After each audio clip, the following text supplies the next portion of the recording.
ruidito, Jorge. Recording in Sí, mira, pues progress. ya sabes, con mi computadora que siempre tengo que estar viendo a ver qué pasa.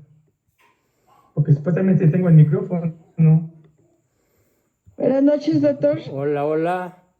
Buenas Qué noches. milagro, Jorge, por fin te dejas ver. Buenas noches. Así es. Para variar, no sé si está funcionando bien mi micrófono. Sí, sí se oye bien. Está ¿Qué conectado a mi dijiste? computadora, no sé qué tan alto está. No te entendí ni papa. Ya sabes, mi computadora que siempre me hace esas No, bromas. pero me refiero a que No sé no qué has hacer. estado en varias sesiones. Sí, es que el caso es que he estado muy ocupado, por eso no he podido estar en varias sesiones, pero ya por fin estuve aquí. Pues estuve en el temblor del 2 en Acapulco, me lo sentí muy fuerte.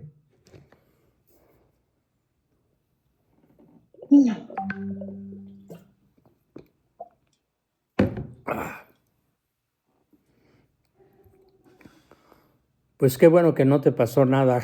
Bueno, en realidad no le pasó nada a nadie, ¿verdad? Afortunadamente, pero sí,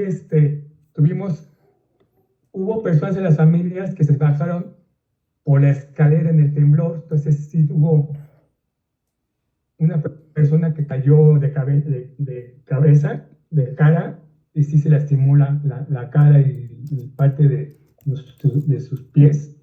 Y también mi sobrina, que también se lastimó el, el pie. Yo estaba arriba, estaba en el quinto piso, hasta la azotea. Y desafortunadamente, pues yo me quedé ya ahí, pues estaba en el mejor lugar, pues ya no podías bajarme, no era una locura, pues mejor me quedé ahí durante el temblor en la azotea. Pues sí, estuvo pero muy fuerte. Afortunadamente no pasó más que susto.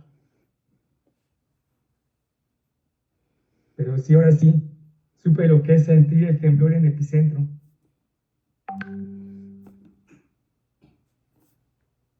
Me puede platicar lo que es sentir un temblor en el epicentro.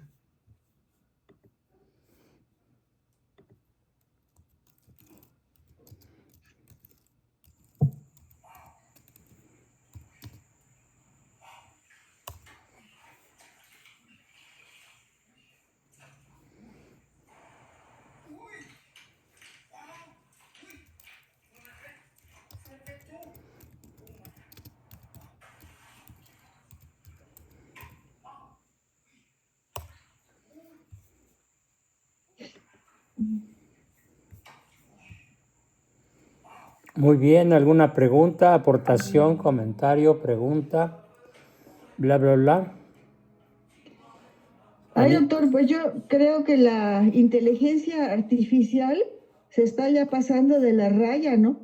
Porque aquí a mi celular me llegó que ya se murió López Obrador y que se murió el padre Carlos Aguiar en un accidente provocado. Mentiras. Fake news. Hágame el favor. Pero no es la que se excede, no es la inteligencia artificial. Pero es que ponen, por ejemplo, lo pusieron primero diciendo cosas en contra del gobierno, como si estuviera hablando él, y que entonces para venganza le habían quién sabe qué hecho a su coche y que se mató. Por eso, pero la culpa no la tiene la herramienta. La culpa la No, tiene las personas que hacen eso. Claro. Entonces, no es culpa de la inteligencia artificial, es culpa de las personas. La inteligencia artificial es una herramienta como cualquiera otra. Es como el que se sube a un burro para ir a cometer un asesinato y le echamos la culpa al burro. Pues el burro, ¿qué culpa tiene? No, yo a lo que me estoy refiriendo es al uso que están Por eso, entonces haciendo. lo correcto es decir, hay un uso excesivo de la inteligencia artificial. Hay un uso chueco, un uso abusivo de la inteligencia artificial, pero también hay un uso inteligente y bueno. Yo me beneficio muchísimo de eso, porque cualquier pregunta que haga, me la contesta, y me la contesta generalmente, en un 95% de las veces, me la contesta con información verídica.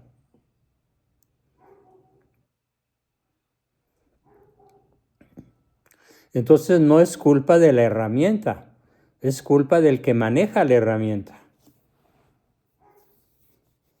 Sí, como toda herramienta, como dices, es el uso debido o indebido de la herramienta. Exacto.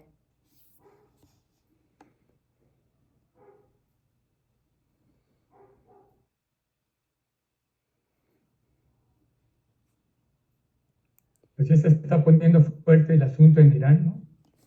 Con Estados Terrible, Unidos, sí, hombre. e Israel. Sí. Pero le veo un lado positivo. Los iraníes son, como lo dijo Benedicto XVI, junto con todos los países árabes, son un virus para la humanidad. Sí, son el terrorismo en persona. Allí, Sí. y qué Y lo malo lástima, es que porque viene de llega una a Europa y civilización, América, ¿no? vienen los actuales iraníes y demás, vienen de una civilización espléndida que fue Persia. Sí, Aunque hay que considerar que a Persia siempre le ganó Grecia sí, y después Roma. sí. Por eso el odio que tienen contra la cultura occidental, ¿no?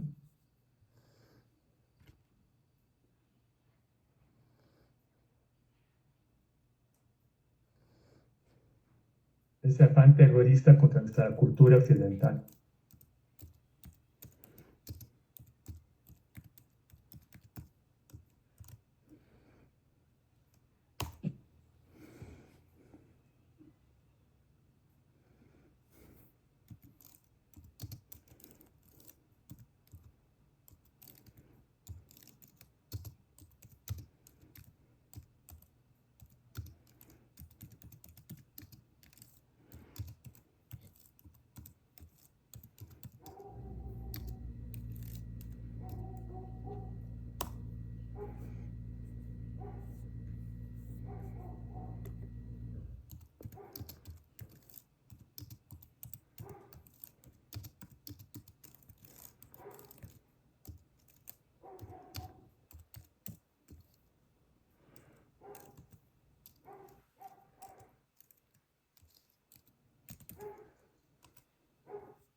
¿Alguna pregunta? Aparte de lo Perdón, de... ¿alguien de ustedes? Perdón, Alejandro. Buenas noches. Hola. Perdón, ¿alguien de ustedes ha escuchado del reino de Hymar? Hymar. No, no tengo la menor idea de qué se trate. Pues acabo de encontrar, creo que lo envié, ahorita reviso si ya se los envié, a la mayor parte de la gente que puedo, y de los grupos, pero el imperio de Hymar, el reino de Hymar, tiene que ver con todo. En esta explicación se da de dónde viene el Islam y cómo el Islam viene de una raíz judía súper sólida, que es el reino de Hymar, Hymar en inglés. Lo puede uno buscar, está en todos lados, o sea, es algo histórico. Lo que pasa es que en la parte que ahora creo que es Yemen, y del otro lado está, no me acuerdo, el lado opuesto, es el paso del mar. Supongo, ahorita no me acuerdo si es el Golfo Pérsico o algo así, en donde entra luego Arabia Saudita y todo después. Y hay dos franjas, ¿no? Del lado derecho estaba el reino de Hymar, del lado izquierdo estaba el otro reino. Arabia Saudita. Bueno, pero esto es hablando del siglo, antes del siglo V, Entonces, el reino de Imar se convirtió totalmente al judaísmo y eran personajes muy, muy siniestros y a las poblaciones cristianas las perseguían, las mataban, las esclavizaban, todo, ¿no? Entonces, el reino de enfrente, que ahorita les doy el nombre, lo combatió y lo ocupó y lo destruyó, ¿no? Y esto tuvo que ver durante la época del emperador Justiniano, y yo no sabía, pero a lo mejor alguien de aquí sabe que hubo una cosa que se llamó la fiebre justiniana. ¿No habían oído hablar de ese fenómeno? No, yo no. La fiebre justiniana fue por ahí del año 500 y pico, y y murieron más o menos de un 20 a un porcentaje mucho mayor. Bueno, de Europa se dice que es un 20%, y del Imperio de Oriente, de Roma, murieron 4 millones de personas en un lapso de 2 años. Y a ver si me puedo acordar mejor. Entonces, el reino de Imar fue conquistado, y luego los romanos con Justiniano entraron y liberaron a todos los esclavos, que había muchísimos esclavos cristianos en manos de este reinado. Y cuando los liberaron, los empezaron igual los judíos que estaban por ahí, que se habían convertido al judaísmo, empezaron a perseguirlos y a matarlos y todo, ¿no? Entonces hubo una guerra, y al mismo tiempo estaba sucediendo al norte del mundo, del Medio Oriente, estaba sucediendo una guerra que fue, creo que larguísima, entre el imperio persa Seleucida. en inglés. Seleucida. Y exacto, el imperio seleucida y el imperio romano. Entonces, lucharon durante muchísimo tiempo, y hubo grandes bajas. No sé de cuántos años fue, es una guerra muy larga, creo. Bueno, pues puede buscar ahí inmediatamente la información. Y finalmente, a raíz de esa guerra se desató esta fiebre justiniana, que mató a tantísima gente en estos años. Por ejemplo, yo vi que en Europa pues, había 25 millones de habitantes y murieron más o menos 5. O sea, era un porcentaje enorme, ¿no? Y entonces, cuando esa guerra hubo pueblos de sobrevivientes de este imperio, el reino de Imar, que se asentaron exactamente en el mismo lugar de donde surgió Mahoma.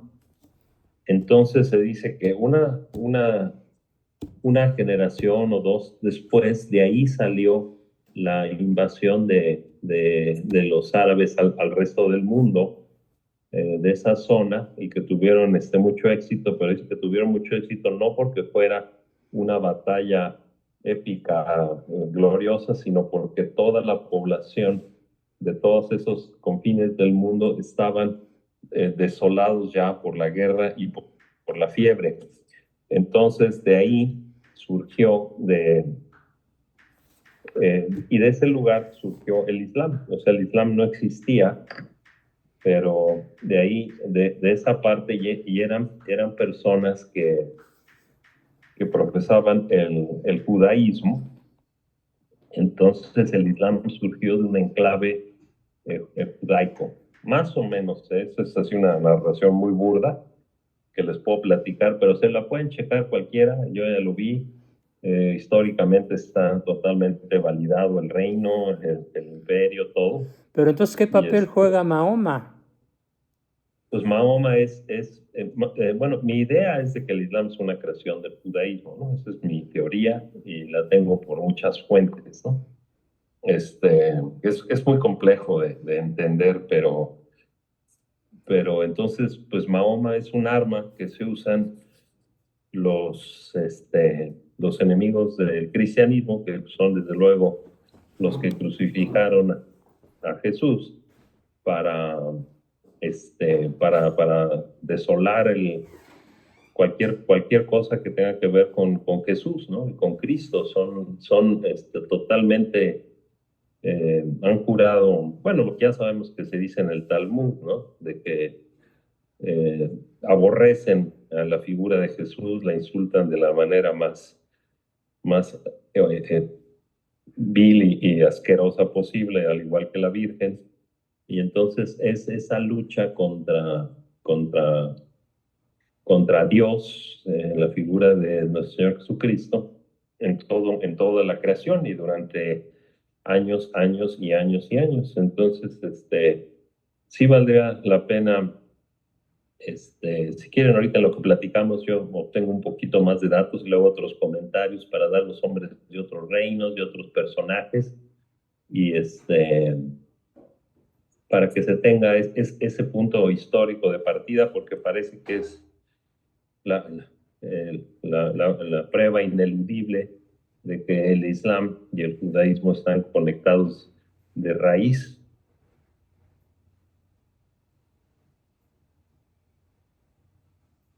No sé, ahorita es más o menos lo que les puedo contar así a bote pronto de memoria, ¿no?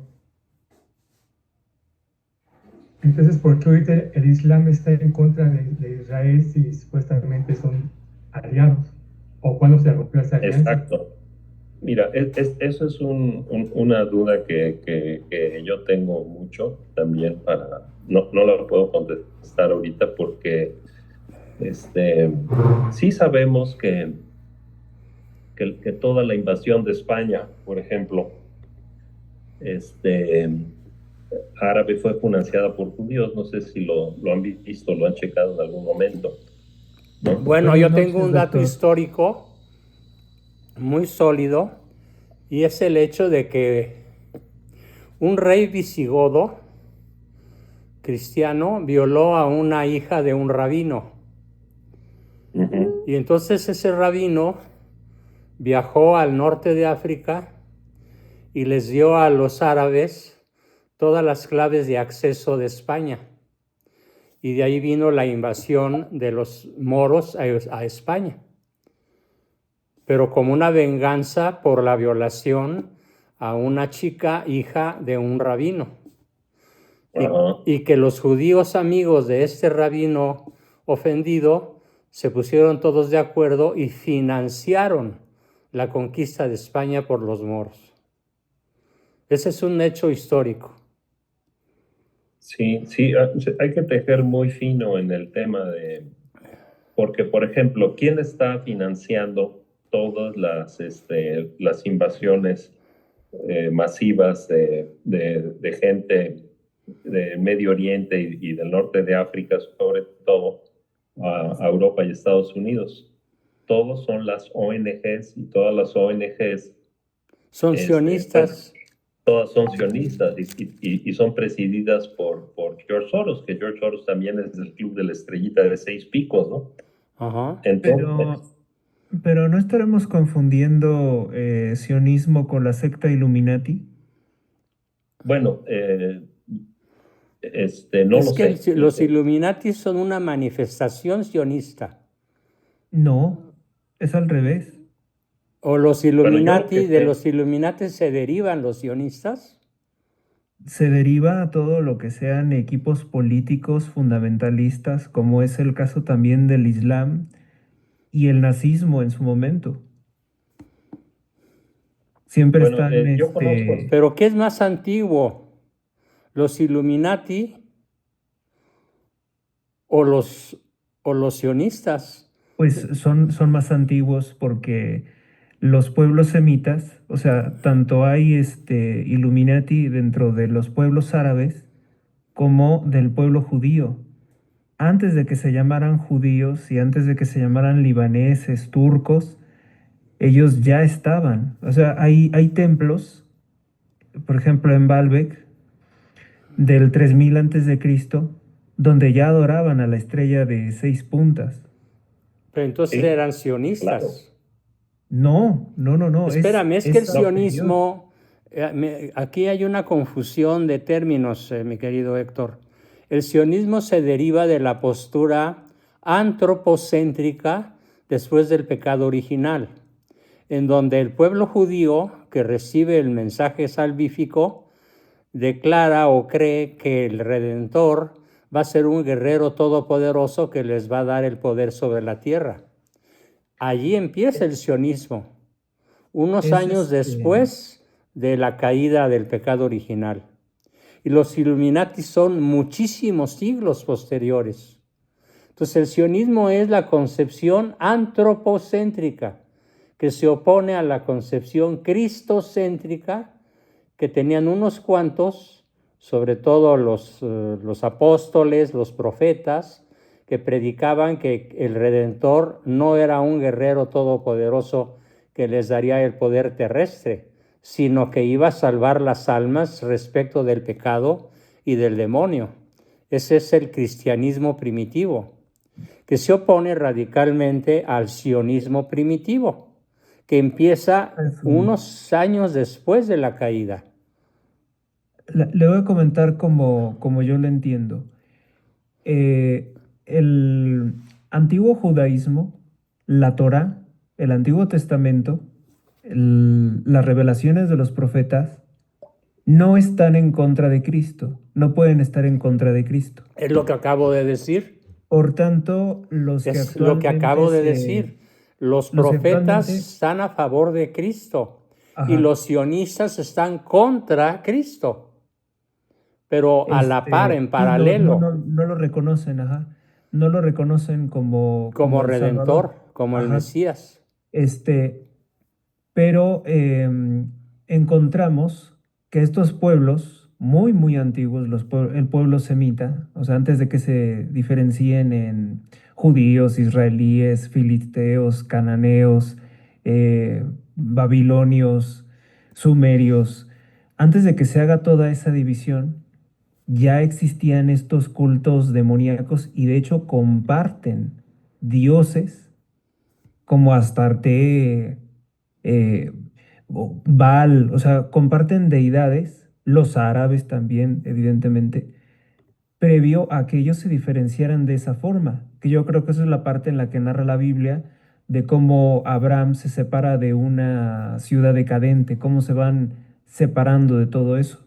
Ajá. Entonces, yo no voy a usar más el término sionista, que es del monte Sión, porque puede confundirse con varias cosas. Hay una concepción política en la que, como por ejemplo, Theodor Herzl, ¿no? Sí, que es del siglo XIX. Ajá, el fundador del sionismo, pero sabemos que él no fue el primero en decir que los judíos tenían que tener un país. Él no fue el primero, hubo otros personajes anteriores, está Moses Hess, hubo por ahí un judío que incluso fue a ver al Papa, lo había convencido de iniciar una guerra para establecer un estado judío, y fue el rey Carlos V el que dijo que no se hiciera eso. La Inquisición los detuvo y los ejecutó. O sea, ha habido en distintas etapas líderes de esa idea política. Ahora bien, actualmente vemos que todas las agencias Illuminati, todas estas ONGs que supuestamente son de derechos humanos, que son de libertad de prensa, que son de derechos reproductivos, según ellos dicen, todas esas obedecen a los intereses de este capital Illuminati, a la banca Rothschild, a los Oppenheim, a Rockefeller, a Warburg. Y todos ellos se engloban en la concepción sionista anticristiana. No, son anticristianos. Por eso son sionistas, por eso. Es que ahí hay una confusión. O sea, los judíos no quieren a Cristo, no lo reconocen como el Salvador, pero incluso dentro de ellos existe una guerra por el poder cuando se creó el judaísmo reformado en el 1790. Y entonces se dijo, no, los rabinos no tienen la autoridad sobre la palabra ni la forma de ver la concepción judía. Entonces, con el judaísmo reformado, ellos establecen que la Torá, la Mishnah, el Talmud, no son palabra de Dios, o sea, ellos desconocen la autoridad de los rabinos y establecen todo un conjunto de organizaciones de judaísmo reformado a partir de la cual el judaísmo cambia completamente a entregarse a la concepción comunista que vimos cómo estalló en Rusia, porque el rabino Lilienthal es el que permite o el que prepara todas las generaciones de judíos para abrazar el credo de Carlos Marx, de Federico Engels. De ahí surge todo este pensamiento que es plenamente ateo. Sí, O sea, claro. ellos no creen en que Dios Padre les ha hipotecado la tierra. Ellos dicen que van a reclamarla por su inteligencia y por su fuerza. Sí, Y que Dios pero no ellos existe. piensan que Dios les heredó la tierra. Pero esos son los ortodoxos. Los ortodoxos sí piensan que va a venir incluso hasta un Mesías, como un David violento, y que va a tomar el poder. Ujú. Pero ellos todavía creen en Dios. Y los reformistas no tienen ninguna noción de Dios. Son panteístas, son seguidores de doctrinas como Baruch Spinoza y de un judaísmo sexual que se desarrolla en Turquía principalmente y en Polonia con un tal Jacobo Frank. Ujú. Ellos son los que se han estado peleando el poder y por eso vemos que todos los medios de propaganda, con incluso propaganda nazi, con incluso propaganda nacionalsocialista, las agencias y los medios de propaganda de los Rothschild atacan actualmente al Estado de Israel y declaran que el Estado de Israel no tiene derecho a existir, que todo es Palestina. Y por eso vemos desfilar a las pandillas gay con la bandera de Palestina. Y por eso vimos a Nicolás Maduro, siendo un judío de origen holandés, desviar más de 7.000 millones de dólares para producir bombas atómicas en 3 bases subterráneas de Irán. Irán que ahorita está masacrando a los manifestantes, Ujú. porque todos ellos forman ese cártel ligado al cártel Illuminati. Maduro, Cuba, las ONGs, estas Médicos Sin Fronteras, Human Rights Watch, George Soros también forma parte de ese cártel. O sea, nosotros nos preguntamos cómo puede ser que las feministas y los gays desfilen con la bandera del terrorismo islámico de Palestina y que pidan muerte para cada israelí que vive en el Estado de Israel. Pues es precisamente porque son estas dos concepciones del judaísmo que se están peleando. Vean, por ejemplo, al presidente Javier Milei. El presidente Javier Milei es un aliado, pero él es un creyente judío de la yeshiva Lubavitch. O sea, él no cree en que Cristo haya sido el Salvador, pero cree en Dios Padre. Y por eso lo atacan tanto gente de George Soros, el Foro Económico Mundial, la Trilateral, porque él no está dentro de ese círculo. O sea, es judaísmo, pero no es el judaísmo reformista, no es el judaísmo Illuminati que se articuló desde 1790 por los Oppenheim, siguiendo precisamente todas estas Es que ahí doctrinas está el problema, Héctor. Yo no me voy a de asimilación. 1790, ni a 1800 y pico, ni nada, ni ninguna fecha reciente. Yo me voy hasta la historia bíblica de la caída. Ahí Así es. empieza la Así es. división. Están en un error porque no aceptan a Cristo. Yo estoy Exacto. de acuerdo con eso. Sí, Y además yo no acepto el Talmud como ninguna por fuente supuesto. de información, pero los reformistas son satanistas, o sea, son peores que ellos Sí, incluso, claro. ¿sí? Los Bueno, reformistas son los que están impulsando todo esto. propongo que nos preparemos más a fondo respecto de este asunto, tanto Héctor como yo, para que podamos dar alguna conferencia conjunta sobre un tema tan apasionante. Sí, y muy Perdón, poco ya nada más hablado. quería comentar un poco. Ustedes saben Alex, que hay una... es que ya se acabó el tiempo, tenemos que empezar. Bueno, Si después quieres, hablamos de dos libros. al final, Al final. muy Está bien. A ver, entonces, Cristi, adelante con la oración. Dulce Madre, no te alejes, tu vista de nosotros no apartes. Ven con nosotros a todas partes y nunca solo nos dejes. Ya que nos proteges tanto como verdadera Madre, haz que nos bendiga el Padre, el Hijo y el Espíritu Santo. Amén. Amén. Muy bien. Bueno, hoy nos toca un enfoque psicológico. Vamos a analizar mediante sus dichos y hechos a algunos personajes de mucha fama que han pronunciado algunas frases verdaderamente inverosímiles, algunas otras frases totalmente cargadas de falsedad, otras cargadas de un espíritu anticristiano muy profundo, a pesar de que en apariencia son católicos. Comenzando por las frases o enunciados absurdos desde el punto de vista idiomático, gramatical, ¿qué les parecería que yo dijera algo como esto? Los campos de hormigas, donde hay hormigueros, son hormigueros porque están llenos de hormigas.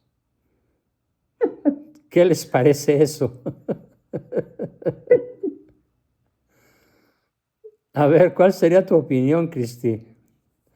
¿Qué te pareció esta expresión? Los hormigueros son hormigueros porque están llenos de hormigas. No. ¿Dónde está? Es una obviedad, ¿no? ¿Perdón? Es una obviedad. Es una obviedad. Parece que lo dijo un niño como de 5 años o menos. El problema es que lo dijo una persona con más de 70 años y que Pues ya trae tiene atrofia. títulos muy importantes en la historia moderna del mundo. Pues sí, así tal cual lo dijo. Dijo, los campos de refugiados, que son muchos, son campos de concentración porque están llenos de gente.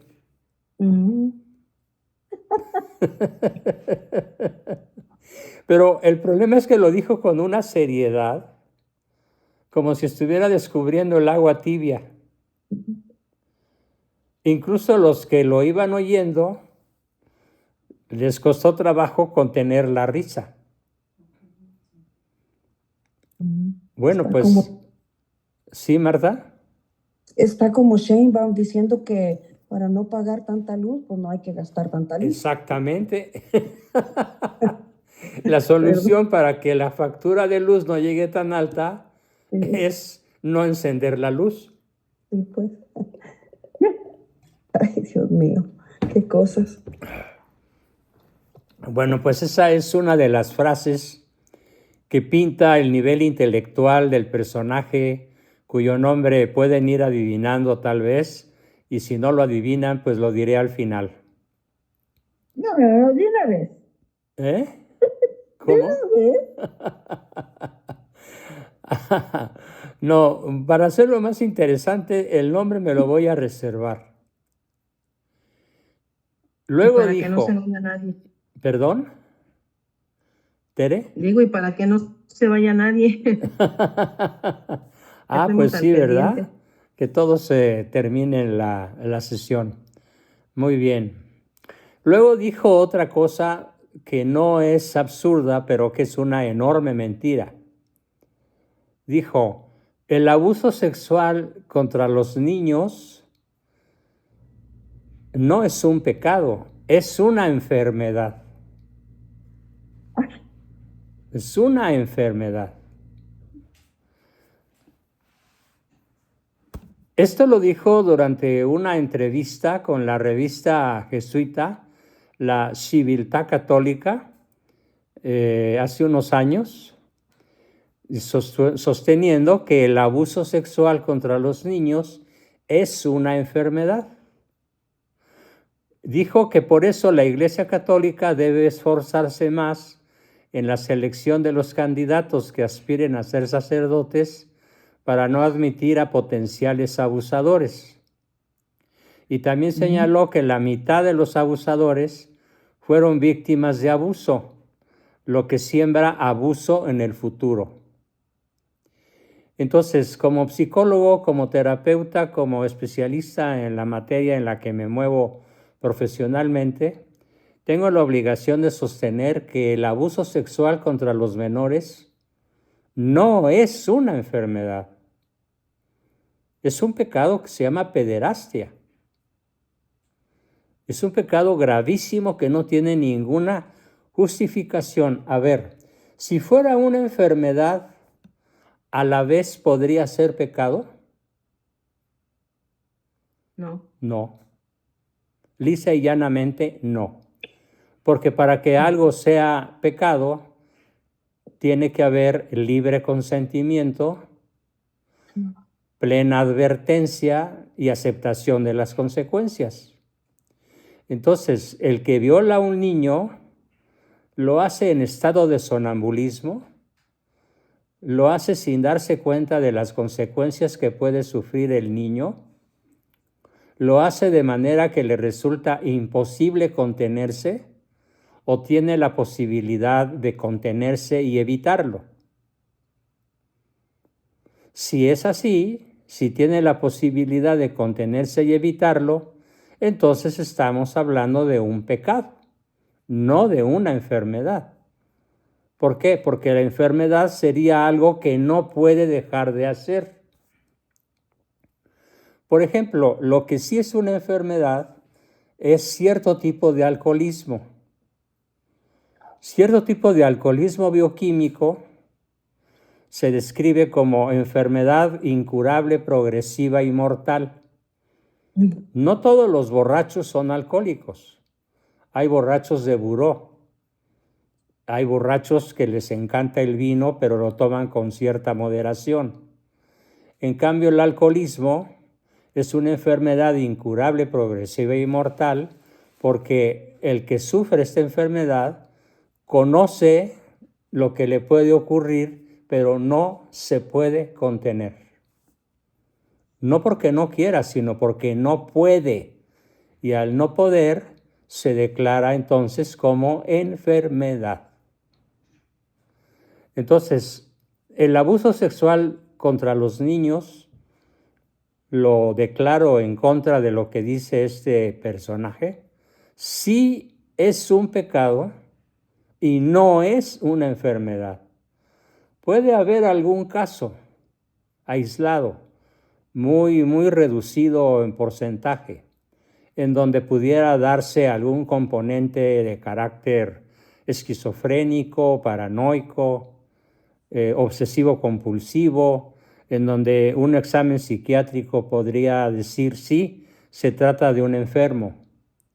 Pero en la inmensa mayoría de los casos, cercano al 100%, no es una enfermedad, sino un pecado que clama al cielo. Que quede claro este asunto. Si hay alguna duda al respecto, al rato me lo preguntan o plantean su duda. Otra cosa verdaderamente escandalosa, injustificable, ya no digamos en una persona del rango, de la categoría o del papel de la persona que pronunció esta frase, este enunciado, sino cualquier persona, cualquier ser humano con dos dedos de frente sabe reconocer que esto que voy a decir a continuación es algo verdaderamente absurdo, injusto y absolutamente desproporcionado. Fíjense lo que dijo en cierta ocasión. Bueno, concretamente en el año del 2016, dijo que la Iglesia Católica debe pedirles perdón a los homosexuales. La Iglesia Católica debe pedirles perdón a los homosexuales. ¿Por qué? que porque fueron marginados de la iglesia, pues si están practicando la homosexualidad, no pertenecen a la iglesia, lisa y llanamente, no son miembros de la iglesia. Y ahora resulta que hay que incluirlos y pedirles perdón porque durante casi 2000 años no se les permitió ser considerados hijos de la iglesia. Hay que pedirles perdón por haber declarado que la homosexualidad práctica es un pecado gravísimo que clama al cielo y que no tiene perdón en tanto no se deje de practicar. Hay que pedirles perdón a los miembros de la comunidad LGTBI más letras que se acumulen de aquí a diciembre, porque fueron marginados por el trato que recibieron. Al responderle la pregunta a un periodista sobre los comentarios del cardenal alemán Karl Marx de que la Iglesia debería disculparse con los homosexuales, Francisco, ya dije el nombre, se me salió, insistió. Ya lo había adivinado. ¿Perdón? Ya lo había adivinado. Ya lo habías adivinado, muy bien.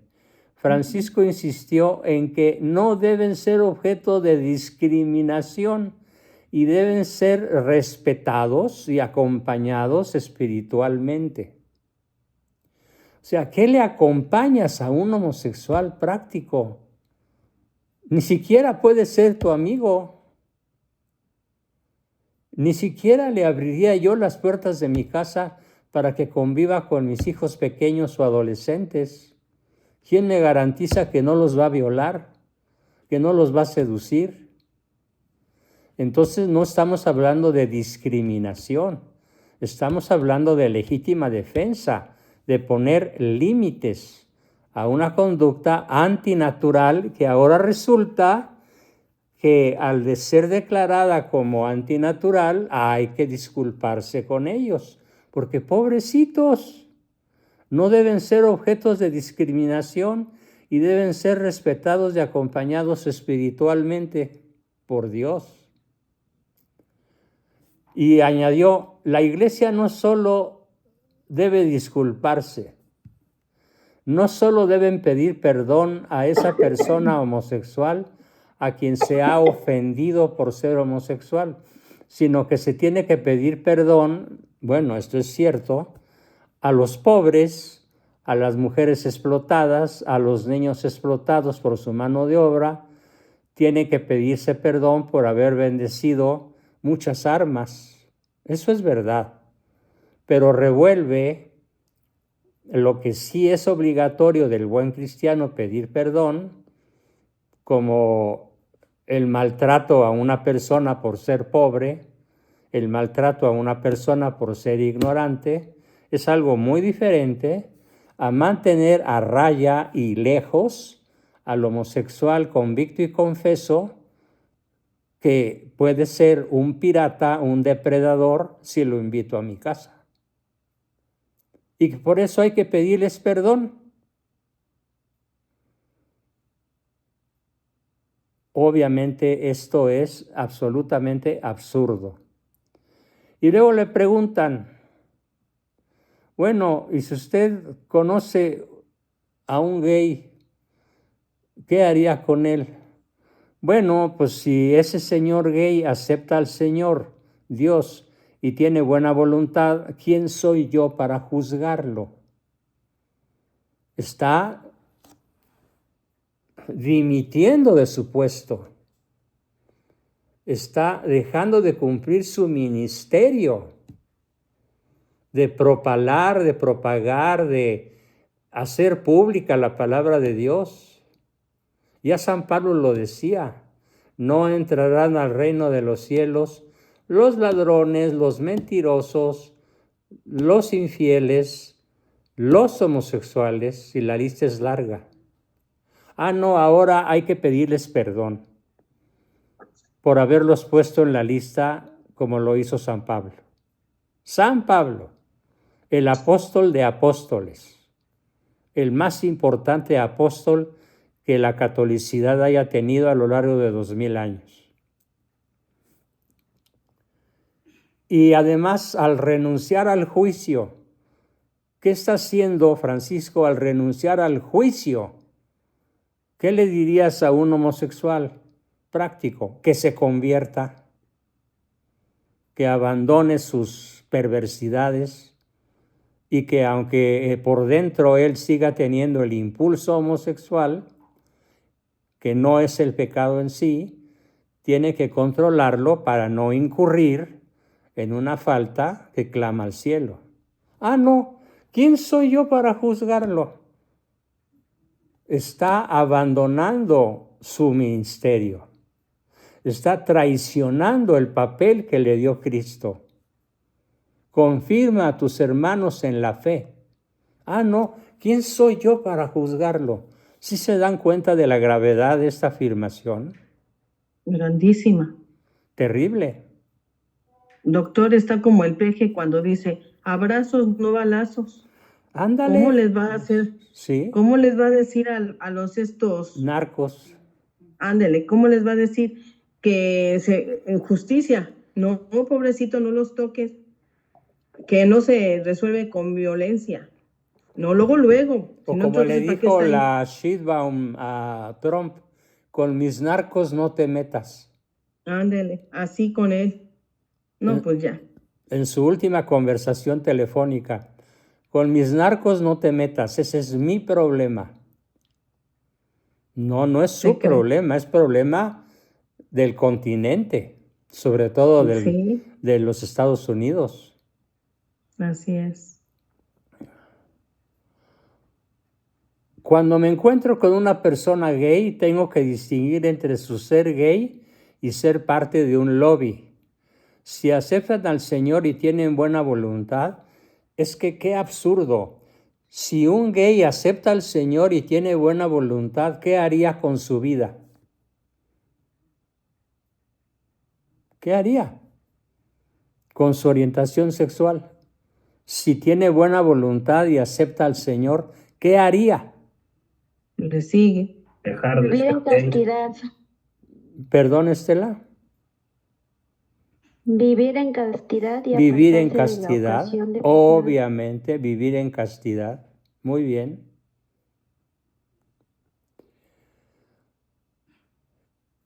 Ellos no deben ser marginados. Claro que sí.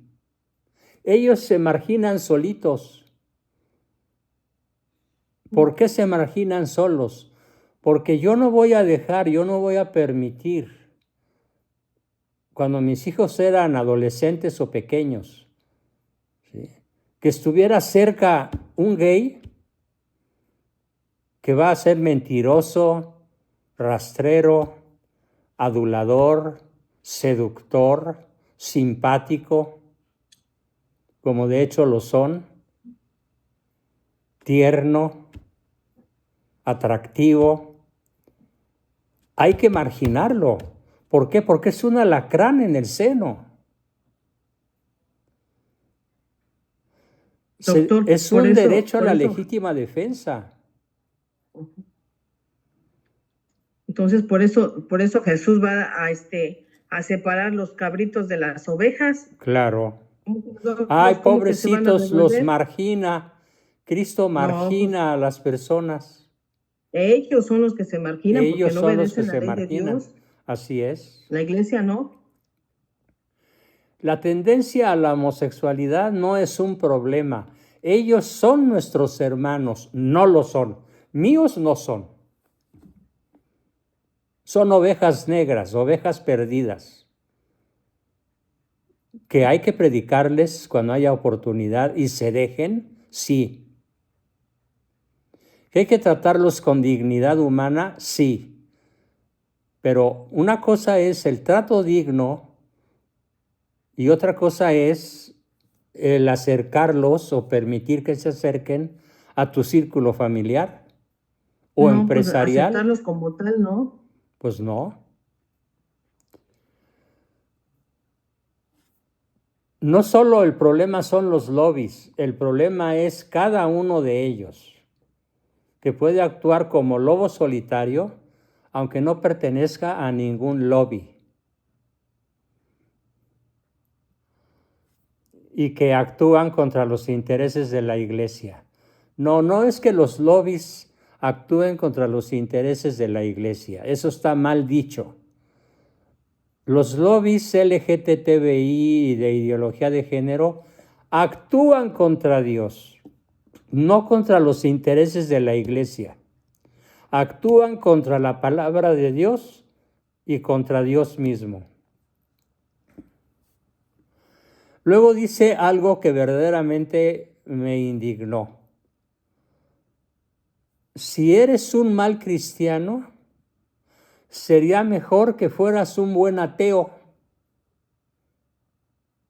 O sea, más vale el ateísmo para él que el ser mal cristiano. En vez de exhortar al cristiano a ser un buen cristiano, no, sale con la peregrina idea de que es menos malo o es mejor ser ateo que ser un mal cristiano. Algo así como: si te duele la cabeza, córtatela.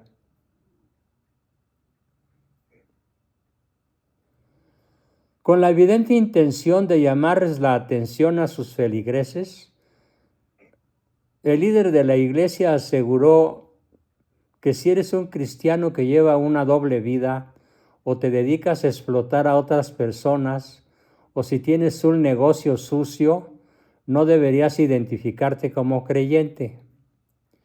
Muchos católicos son así y escandalizan. Manifestó en una misa matinal en la Casa Santa Marta. ¿Cuántas veces, siguió diciendo, hemos oído todos nosotros en el barrio y en otras partes? Pero para ser católico como aquel es mejor ser ateo. No, es mejor convertirse. Es mejor, si estás bautizado, ser el mejor bautizado posible. No es mejor que te vuelvas ateo por ser un mal cristiano. Algo así como: si tienes una pata coja, mejor córtate la otra para que emparejes. Así ya cojeas de las dos. Doctor, y si yo, por decirlo, si yo voy a la universidad y repruebo materias, entonces mejor salte. Exactamente. ¿Para qué vas? Sí. ¿Para qué vas? No, ya Sí. salte. O Pues ponte a no. repetir y a repetir y a repetir materias y No. sigue reprobando exámenes. ¿Mm? Qué puntadas. ¡Qué puntada! Sí. Es muy chistoso eso, bueno, muy feo. ¿Cómo? Pues no sé, me estaba muriendo de la risa aquí yo solo. ¿Está qué? Está de risa Está de risa y de De tristeza. llorar, más y bien. de llorar. Sí. Por eso, No. de risa y de tristeza, ya no sabes ni cuál. No, a mí me da coraje, doctor, porque una persona a ese grado no debe de cometer esas tonterías. Por Es coraje, supuesto, doctor. sí. Porque está ocupando un puesto muy alto. Así el es, máximo. el máximo. No, a lo mejor yo digo burradas, pero él.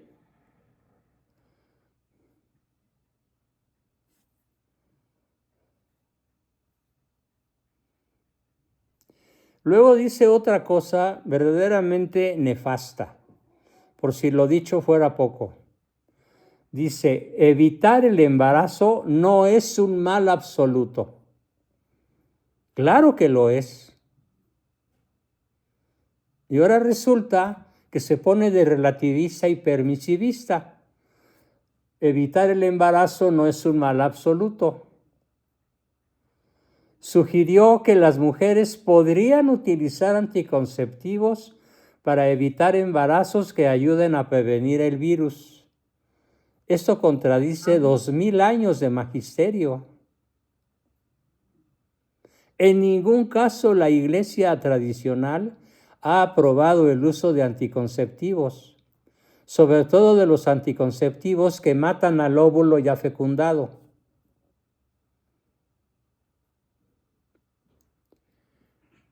Durante una conferencia papal,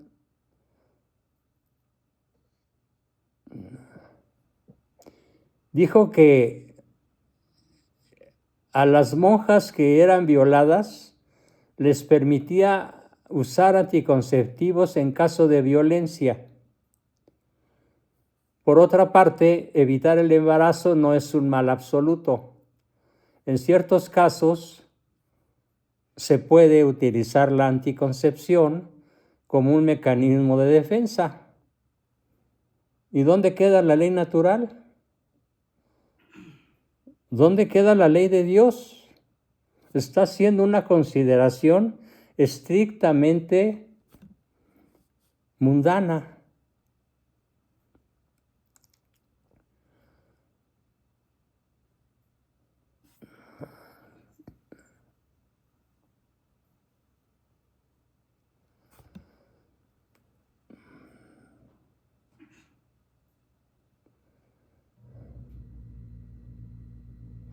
Luego dice algo que también me molestó muchísimo. Dice, un buen pastor no puede sentirse satisfecho solo aplicando leyes morales como si fueran rocas que se lanzan sobre la vida de las personas.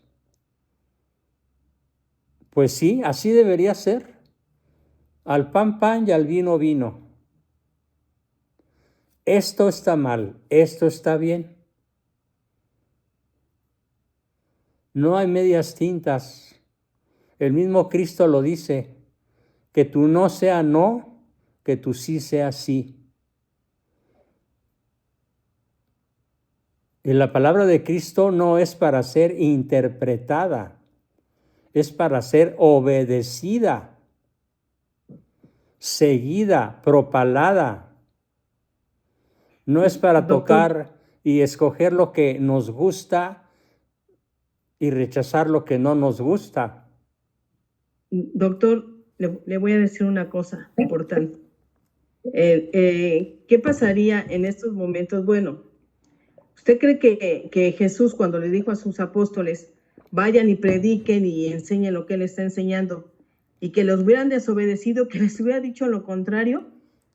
¿Qué les hubiera dicho? Oye, yo no te mandé a que estuvieras pervirtiéndolos. Yo te mandé a predicar la palabra del maestro. Ándele. No te mandé a decir lo que a ti te gusta decir o lo que el mundo te reclama decir. Exactamente. Entonces, cuando Dios le dijo a Moisés de las tablas, ve y dile a mi pueblo esto, siempre le decía en el Éxodo, ve y dile. ¿Usted cree que él iba a decir lo contrario? Ya lo hubiera desaparecido si le hubiera dicho todo eso. A ver, dame cuentas, ¿qué les dijiste? Pues esto. Sobre todo, ¿cuál es la motivación más importante de Francisco y ahora de León XIV?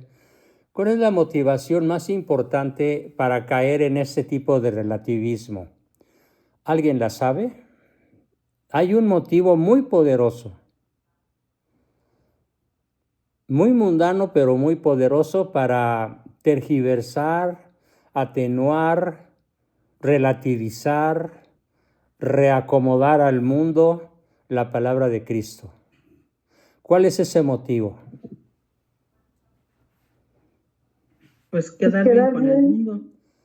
¿Con quién, Cristi? Con el mundo. ¿Con los protestantes? Correcto, Alex. Alex se contestó correctamente. Sí. Con los protestantes, con las sectas protestantes. Exacto. Que han exigido relativizar, acomodar, revisar, atenuar el mensaje de Cristo, porque en su mayor parte les causa mucho disgusto o sienten que no lo pueden cumplir.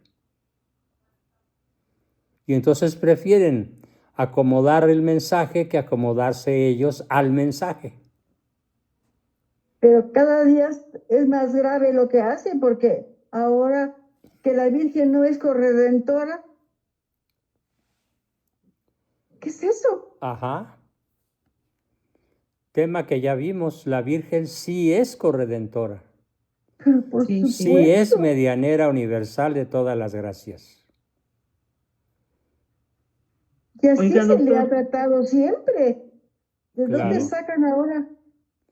doctor, es lo mismo que pasó con Poncio Pilato cuando él quería dar la libertad a Jesús y ¿qué le dijeron los judíos?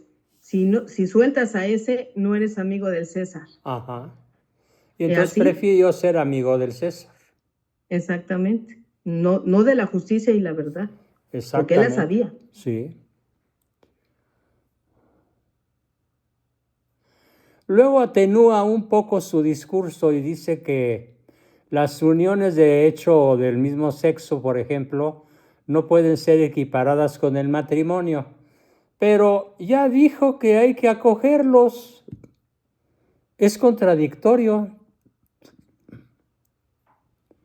O no son compatibles con el matrimonio y entonces no hay que acogerlos.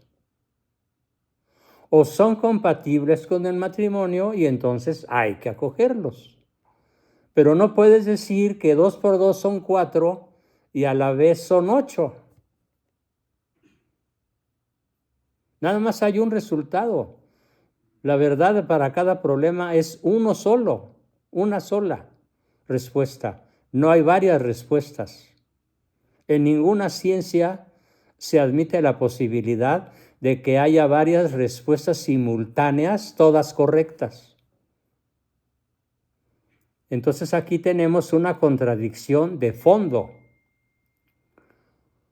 O aceptas que las reuniones homosexuales no pueden ser equiparadas con el matrimonio y por consecuencia no los acoges como si fueran tus hermanos de religión, porque no están practicando mi religión, no están siguiendo la palabra de Cristo, están siguiendo sus caprichos, sus gustos, sus aficiones, sus perversiones, pero no están siguiendo la palabra de Dios. Entonces no los puedes acoger. Sí, los debes respetar, no ofenderlos. Eso es correcto, no ofenderlos intencionalmente, pero de ahí a acogerlos en el seno de un hogar católico es otra cosa. Y nuevamente insiste en que hay que tener mayor tolerancia y misericordia en el juicio que emitimos sobre este tipo de personas. No es cierto. El que es, y el que no es, no es. El que obra bien no es igual que el que obra mal pudiendo obrar bien.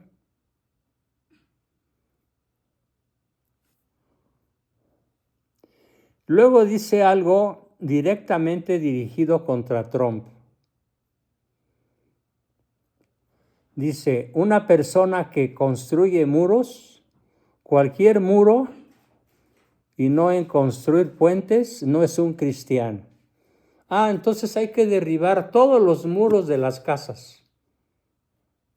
Hay que derribar todos los accesos controlados en los aeropuertos, en las aduanas, en los cruces fronterizos. Hay que deshacerse de todo eso para ser cristiano. O por el contrario, tenemos derecho a vigilar quién entra y a impedir el acceso de ciertas personas. ¿Acaso no tenemos ese derecho de levantar muros e impedir el acceso de cierto tipo de personas a nuestros países, a nuestras ciudades, a nuestros templos, a nuestros hogares? ¿No es acaso un derecho natural? Claro. No, según él, toda persona que construye templos, que construye muros, no es un cristiano. Ahí entonces no hubiera visas.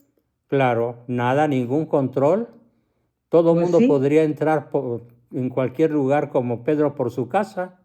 Ándele, así exactamente.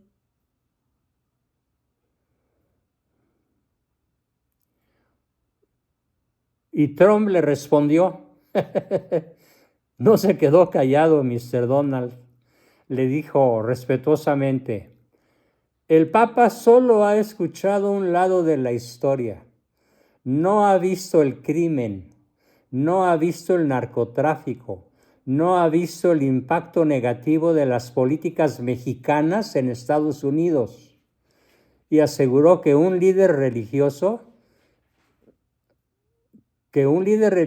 cuestione la fe de una persona por construir muros, dijo Trump, es un escándalo. Cierto. Bravo por Trump. Ni católico es, pero tiene sentido común.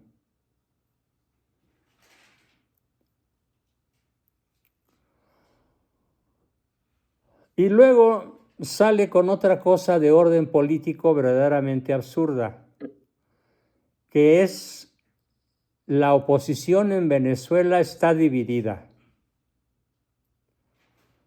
La oposición está dividida y los conflictos se agudizan cada día más.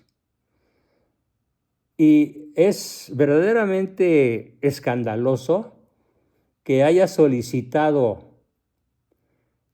a María Corina Machado, a Edmundo González Urrutia, que haya solicitado a Estados Unidos que no fueran físicamente a atrapar a Maduro, sino que siguieran platicando con él, porque Maduro le habló para pedirle su protección.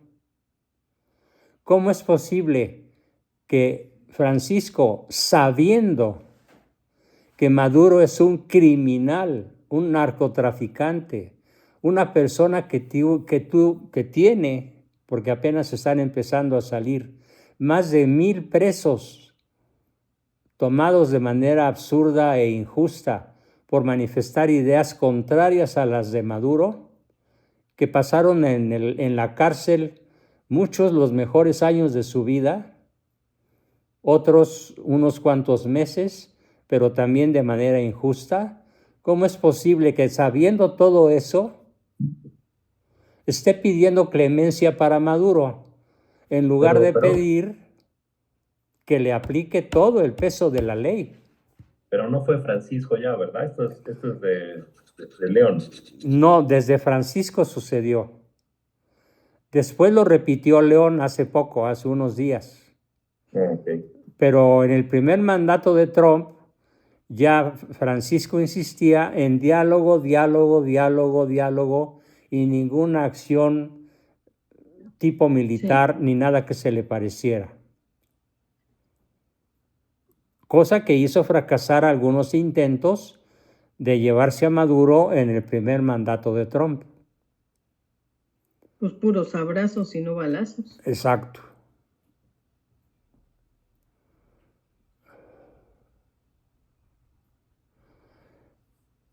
Y luego, la gente que rodea actualmente, que rodea a León XIV, siguen hasta antes de la captura de Maduro, aseguraban que la Santa Sede debe seguir considerando que una negociación seria y sincera entre las partes, basada en condiciones muy claras, debe comenzar por la celebración de elecciones constitucionalmente previstas para solucionar la grave situación de Venezuela.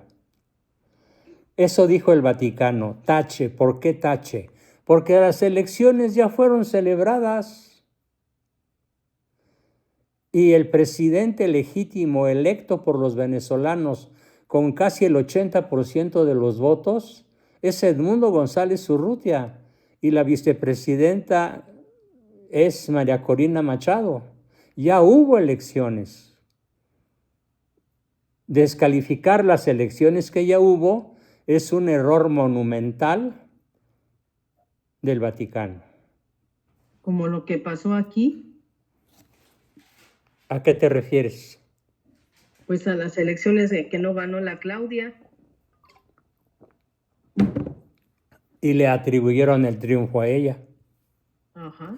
Pero allá sí ganaron Edmundo y María Corina. y demostraron con las actas en la mano a todo mundo. Es más, la OEA y la ONU estuvieron de acuerdo en que el triunfo era de ellos. ¿Cómo es posible que el Vaticano incurra en el terrible error de solicitar que haya otra vez elecciones cuando ya las hubo? Es descalificar el voto de millones de venezolanos que ya dijeron lo que quieren. Una burla. Una verdadera burla.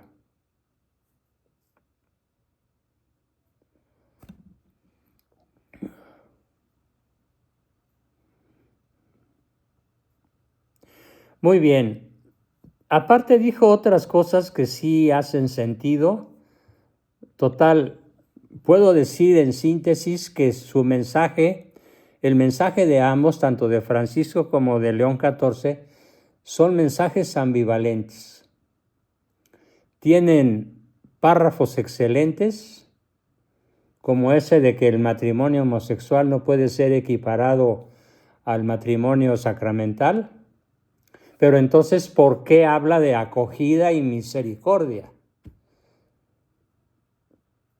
Y que el aborto siempre es un crimen, pero dice que no es un mal absoluto. O sea, hay una serie de confusión. El resultado final del discurso de ambos personajes es que han causado una inmensa confusión entre la grey cristiana. Y los protestantes que han pensado en entrar a la Iglesia Católica, cuando ven ese tipo de discursos, este tipo de posturas, en vez de entusiasmarse, se decepcionan y se van y piensan definitivamente en no ingresar a las filas de la verdadera Santa Madre Iglesia.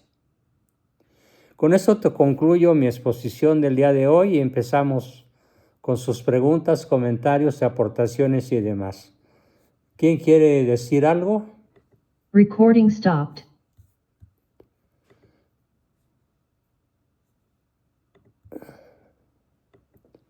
Yo quisiera, Recording in Sí, progress. Ruth. A ver, Ruth. yo quisiera preguntarle algo precisamente acerca pues, de las personas que tienen esa conducta homosexual, ¿no? Ajá. Principalmente un caso que conozco cercano, donde empieza a manifestar como esa tendencia. Pienso que todavía no está tan metido en esa situación de homosexual, pero siento que ya empieza con los principios. ¿Qué puede hacer uno en esos casos? Porque como bien dice, a veces estando metido en esa situación, pues se revelan estas personas, ¿no? Por